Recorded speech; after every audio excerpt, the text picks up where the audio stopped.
Dans une tournure dramatique des événements au Parlement de la CEDEAO, les tensions ont dégénéré en une altercation physique lorsqu'un débat houleux est devenu incontrôlable. Le catalyseur, un défi audacieux de la part d'un leader ivoirien de la CEDEAO qui s'est levé pour contester les accusations portées contre les dirigeants, accusés d'appauvrir les pays d'Afrique de l'Ouest. Ce qui a commencé comme un échange de paroles enflammées a rapidement dégénéré, aboutissant à une bagarre totale qui a laissé l'Assemblée dans le désarroi. Voici la vidéo et comment tout cela s'est déroulé. Qui nous a fait un bon exposé avec des éléments très importants, très intéressants, que je trouve fiables. Le PNUD peut avoir d'excellents chiffres, mais la vision politique du PNUD est mauvaise, est catastrophique. Si les chiffres du PNUD, je peux avoir du respect pour eux, je n'ai aucun respect pour la vision du PNUD. Et je vais vous dire pourquoi. Le titre du document que vous nous avez présenté, c'est « État des lieux, pauvreté et inégalité en Afrique de l'Ouest ».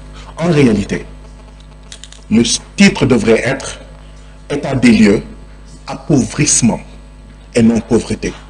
Appauvrissement et inégalité en Afrique de l'Ouest. Tant que le PNUD va continuer à dire pauvreté, le PNUD en réalité n'est pas dans une perspective de soutenir la sortie du sous-développement. C'est appauvrissement. Nous sommes les pays les plus riches de la planète Terre. Tant que les gens diront que l'Afrique de l'Ouest est pauvre, ça veut dire que ces gens-là font partie du problème. C'est appauvrissement. Mais pourquoi vous n'osez pas dire appauvrissement? Parce que qui a appauvri l'Afrique? Ce sont nos présidents. Et vous ne voulez pas fâcher nos présidents. Vous ne voulez pas que l'Afrique soit... Chers collègues, contrôlez votre langage. Contrôlez votre langage. Qui a appauvri l'Afrique, ce sont nos chefs d'État. Contrôlez votre langage, sinon je vous retire la parole. Maintenant, je veux que vous mettiez. Dans un effort pour maintenir l'ordre, les responsables ont brusquement coupé le micro de l'orateur sénégalais, provoquant l'indignation et encore plus de chaos parmi les membres. Comme ça, je vais changer. Ces remarques pointues et ces arguments incisifs ont touché une corde sensible, résonnant auprès de nombreux membres de l'Assemblée. Vous suivez. Oui, mais vous dites que les chefs d'État ont appauvri l'Afrique. C'est une insulte. C'est la manière de présenter. Non, est-ce que c'est une insulte de dire que nos chefs d'État ont appauvri l'Afrique? Oui, c'est la manière de présenter, c'est la manière de présenter. S'il vous plaît, chers collègues, c'est la manière de présenter. Au fur et à mesure de la dispute, la situation est devenue de plus en plus instable. Les projecteurs se sont tournés vers l'orateur sénégalais, qui semblait présenter un argument convaincant sur les causes profondes de la pauvreté en Afrique de l'Ouest. À l'endroit des chefs de l'État, oui, c'est n'importe quoi que vous êtes en train de dire. Mais c'est vous qui... C'est plus n'importe quoi que qui que ce soit. Vous êtes n'importe quoi. Vous n'avez à dire. Vous pouvez contrôler. Vous ne pouvez pas vous adresser aux chefs d'État. Ce ne sont pas vos amis. Vous ne pouvez pas vous adresser aux chefs d'État n'importe comment. Je ne suis pas d'accord. Je ne suis pas d'accord. Vous devez comprendre. Nous avons l'obligation de parlementaire pour toi. Vous ne pouvez pas vous adresser aux chefs d'État n'importe comment. Qu'est-ce que ça veut dire? Non, attendez.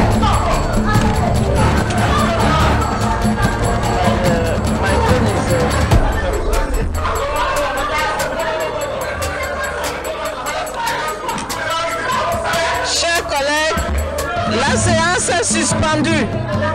La séance est suspendue. La séance est suspendue.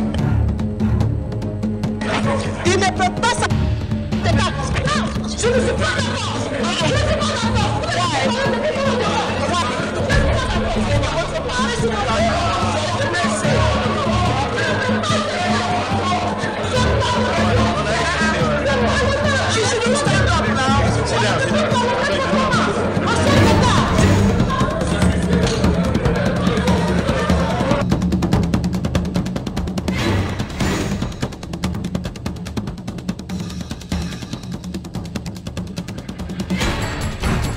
Plus tard, dans un discours perspicace, l'orateur sénégalais a exhorté la région à « décoloniser nos esprits », pour échapper au cycle de pauvreté qui tourmente le continent depuis des décennies. Soulignant la dure réalité selon laquelle 13 des 33 pays les plus pauvres du monde se trouvent en Afrique de l'Ouest, le dirigeant a souligné la nécessité de cesser de se considérer comme intrinsèquement pauvre. Merci beaucoup, Madame la Présidente. L'Africain du Kenya, Ngugi wa Thiong'o, a écrit un livre qui s'appelle « Décoloniser les esprits ». Si on ne décolonise pas nos esprits, nous, Africains de l'Ouest, nous continuerons à faire partie des 33 pays les plus pauvres de la planète. Je l'ai dit hier, sur les 33 pays les plus pauvres de la planète, les 13 sont de l'Afrique de l'Ouest. Il nous faut décoloniser les esprits. Tant qu'on continuera à dire que nous sommes pauvres, nous ne faisons pas le bon diagnostic, nous sommes appauvris.